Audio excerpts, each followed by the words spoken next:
بسم اللہ الرحمن الرحیم۔ السلام علیکم۔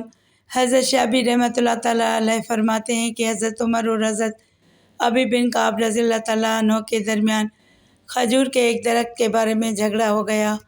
حضرت عمر رضی اللہ تعالیٰ عنہ نے فرمایا، آؤ ہم آپس کے فیصلے کے لیے کسی کو ثالث مقرر کر لیتے ہیں۔ چنانچہ ان دونوں حضرات نے حضرت زید بن ثابت رضی اللہ تعالیٰ عنہ کو اپنا ثالث بنا لیا۔ یہ دونوں حضرات حضرت زید رضی اللہ تعالیٰ عنہ کے پاس گئے اور حضرت عمر رضی اللہ تعالیٰ عنہ نے فرمایا، ہم آپ کے پاس اس لیے آئے ہیں تاکہ آپ ہمارے درمیان فیصلہ کر دیں، اور امیر المومنین ہو کر میں خود آپ کے پاس اس لیے آیا ہوں کہ قاعدہ یہ ہے کہ فیصلہ کروانے والے خود ثالث کے گھر آیا کرتے ہیں۔ جب دونوں حضرات حضرت زید رضی اللہ تعالیٰ عنہ کے پاس اندر داخل ہوئے تو حضرت زید رضی اللہ تعالیٰ عنہ نے حضرت عمر رضی اللہ تعالیٰ عنہ کو اپنے بستر کے سرانے بٹھانا چاہا اور یوں کہا، اے امیر المومنین، یہاں تشریف رکھیں۔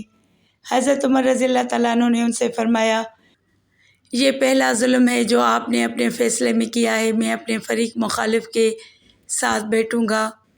حضرت ابی نے اپنا دعویٰ پیش کیا جس کا حضرت عمر رضی اللہ تعالیٰ عنہ نے انکار کیا۔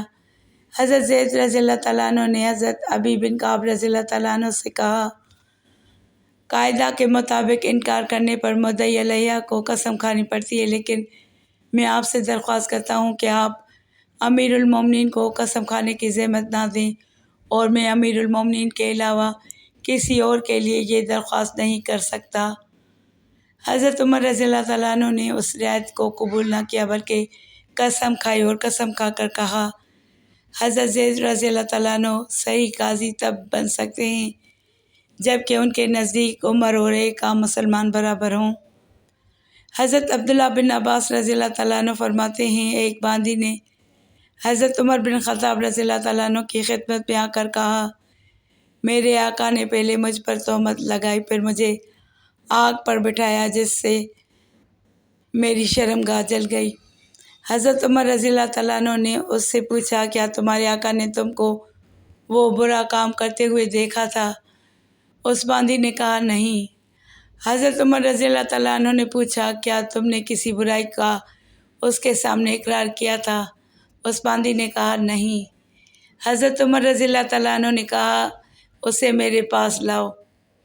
چنانچہ وہ آدمی گیا۔ جب حضرت عمر رضی اللہ تعالیٰ عنہ نے اس آدمی کو دیکھا تو فرمایا، تم انسانوں کو وہ عذاب دیتے ہو جو اللہ کے ساتھ خاص ہے۔ اس آدمی نے کہا، اے امیر المومنین، مجھے اس پر شبہ ہوا تھا۔ حضرت عمر رضی اللہ تعالیٰ عنہ نے پوچھا، کیا تم نے اسے وہ کام کرتے ہوئے دیکھا تھا؟ اس نے کہا، نہیں۔